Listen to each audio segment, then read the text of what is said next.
people to do.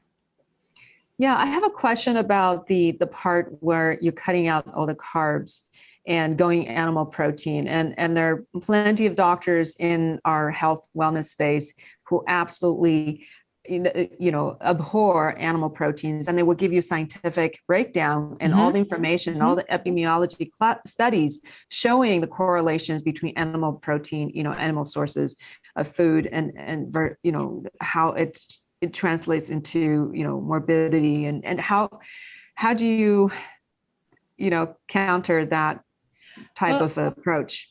Yeah, I think I was a vegetarian for 12 years. So I knew for me, it was one of the unhealthiest times of my life, but I didn't do it right. And so that's why I've incorporated in this book a keto green vegan plan or vegetarian plan. Also, my last book, Keto Green 16, I have a 16-day omnivore plan and another 16-day keto green vegan plan. And so I want to give people the option, but I also want to recognize that we have the flexibility. We can do plant, we can do meat. Well, where are we? What works for us right now? What's our next right step for right now? Next year, it may be different. Next year, I may need to go plant-based for longer than 6 days at a time. I may need to do that again.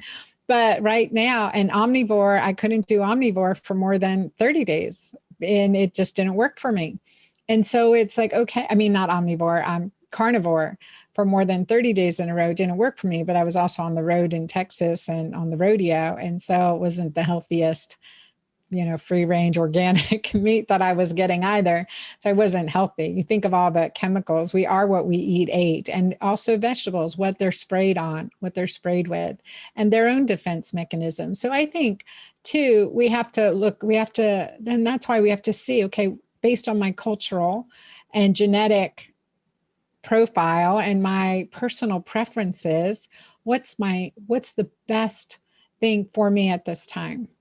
And I think it's a little bit of all of it. I'm definitely in the omnivore camp, not carnivore, not vegan, but omnivore. And I respect all of it. Let's do it as healthy as we can. And let's rotate. Let's challenge our body whenever we can. Mm-hmm. So this reminds me a little bit of the carb loading philosophy, that you do keto, and then you do a little bit carb loading. So that you must be a proponent of that, looking at your plans.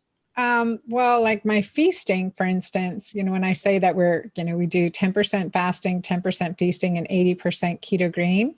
So to have metabolic flexibility. And with that carb loading, maybe you bump over 50 grams of carbs, maybe you bump over 500 grams that day. It's hard to say.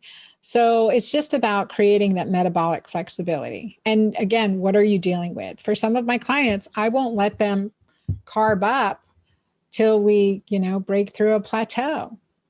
It's really interesting when you were talking about how, people hit the plateau and how the keto diet can be very helpful. It brings to mind my own mother, who always wanted to be thin, and she couldn't lose the last 30 something pounds. She was very frustrated, and she wasn't eating very much, and she was just discouraging. But then her diet, has a lot of carbs, right? Rice. And so she was eating the traditional, the way she was eating when she was younger. So she kept that. And then the fat would just not come off no matter what she did. So I'm wondering if she was able to switch to the keto portion. Keto green. Yeah, for sure. Yeah. Okay. With intermittent fasting and no more snacking, all comes to play, all comes in together. Right. Yeah. So you have this beautiful book you made called Menopause, which is very cool. It's a gorgeous book with all these recipes. Yeah, Menopause. So all these are food you came up on your own. came up with or modified. The plans are all mine. So the 5 different 6-day plans and some of my favorite foods from my background. I'm Middle Eastern origin, first generation American, Middle Eastern and Portuguese. So I've got some kale soup modified recipes in there. So no potatoes in my kale soup. I have kefta and tabbouleh in there. I have shakshuka. So different ethnic foods and that everyone can enjoy from wherever you're from. And I have and yesterday I made my kale and tempeh tacos, which are in lettuce or they could be in cabbage boats. And so you can check that out on my Facebook page at The Girlfriend Doctor. I did it with the blender girl at Test Masters. So it was cooking as I go, but I use herbs and spices and based on, and combine the food to help with, hormone, naturally support our hormones, but also hormonal detoxification. So I incorporate that into the meals, into the 6-day plan. So there's a good rotation and variety and getting amazing results. So excited. Wow. So people can just do the 6 days and just follow the recipes. Yep. The whole plan's written out day 1 through day 6. So and there's shopping list in there and and we have extra bonuses on our website at dranna.com. There, if you have a book bonus page where you can get batch cooking guides and some things that I couldn't include in the book.